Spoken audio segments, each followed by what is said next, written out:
विश्व इतिहास की झलक। इस पुस्तक से आइए आज सुनते हैं 12वां पत्र, जिसकी तारीख है 16 जनवरी सन 1931। शीर्षक है चीन के 1000 वर्ष। बाहरी दुनिया से ऐसी खबर मिलती है जिसे परेशानी और दुख होता है, लेकिन फिर ऐसी भी है कि उससे हृदय गर्व और आनंद से फूल उठता है।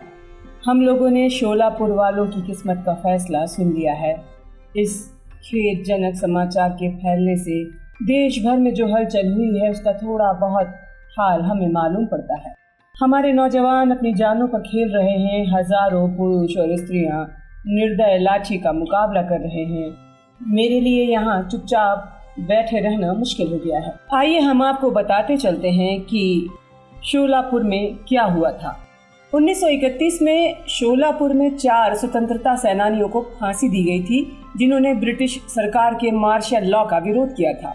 मलप्पा धनशेट्टी, श्री किशन लक्ष्मी नारायण सारदा, अब्दुल रसूल कुर्बान हुसैन और जगन्नाथ शिंदे 12 जनवरी 1931 को पुणे की यरवदा जेल में फांसी दे दी गई थी।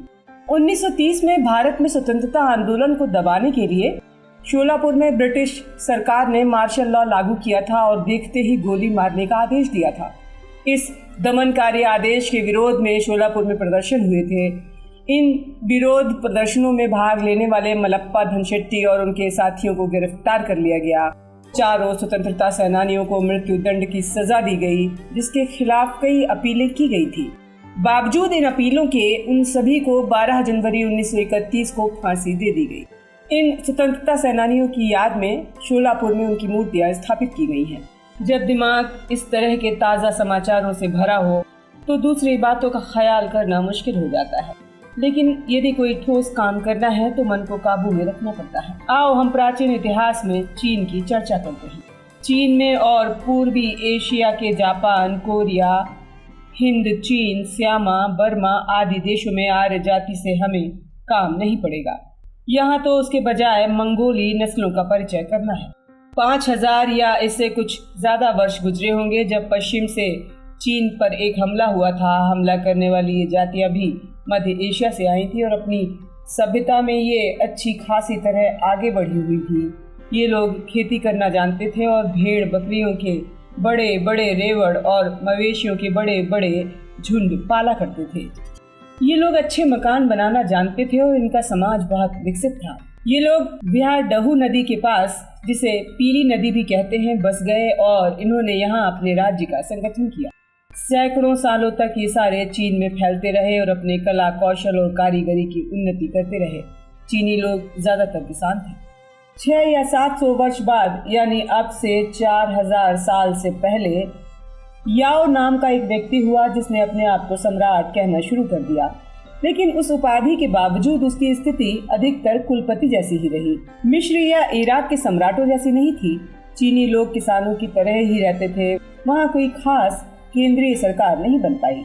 मैंने तुम्हें बताया है कि ये लोग अपना कुलपति चुना करते थे और आगे चलकर किस तरह ये पद मौरूसी अधिकार बन गया।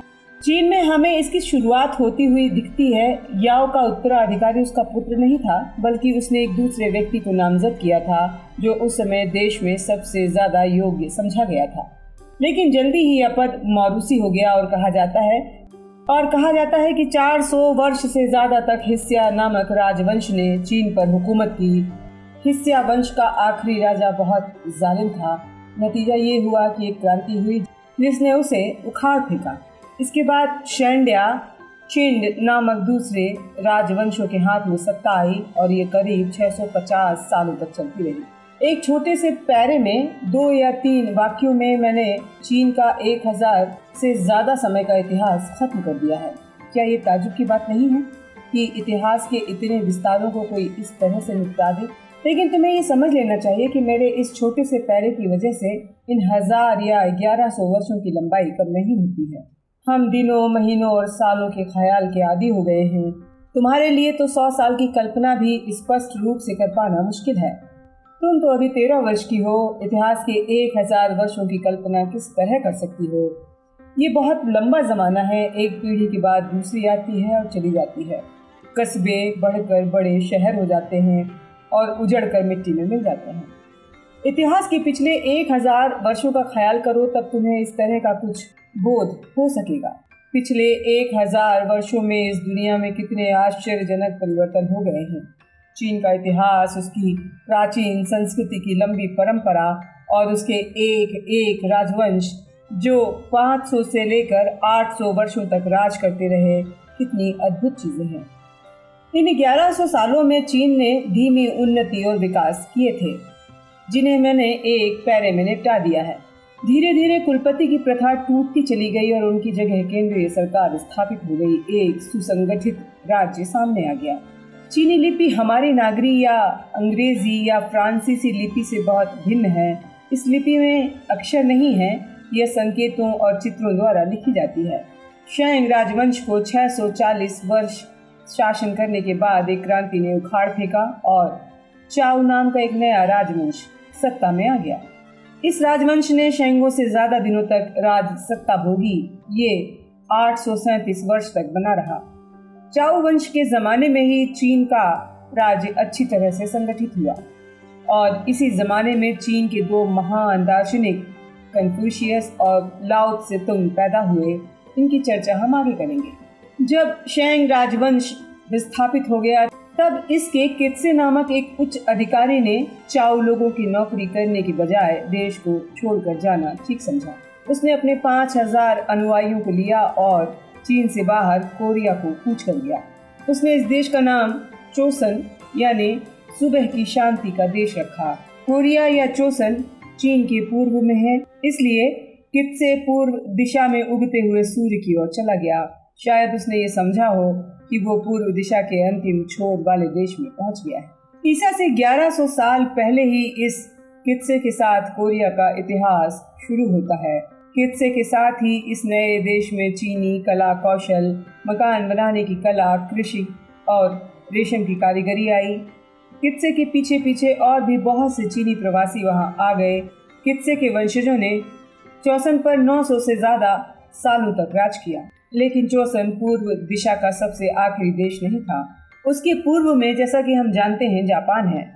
लेकिन हमें इस बात का कोई पता नहीं कि जब कित्से चोसन गया था तो जापान में क्या हो रहा था।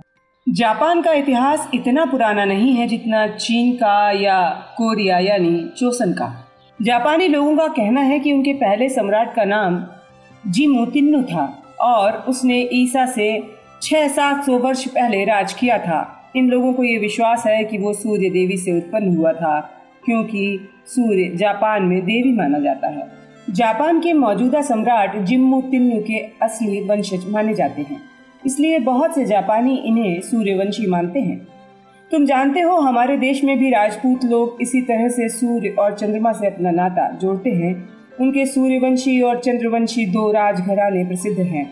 उदयपुर के महाराणा सूर्यवंशियों के प्रमुख हैं और अपनी वंशावली बहुत पुराने जमाने से शुरू करते हैं। हमारे राजपूत बहुत तारीफ के योग्य हैं। उनकी वीरता और वीरोचित सुजनता की कहानियों का कोई अंत नहीं है।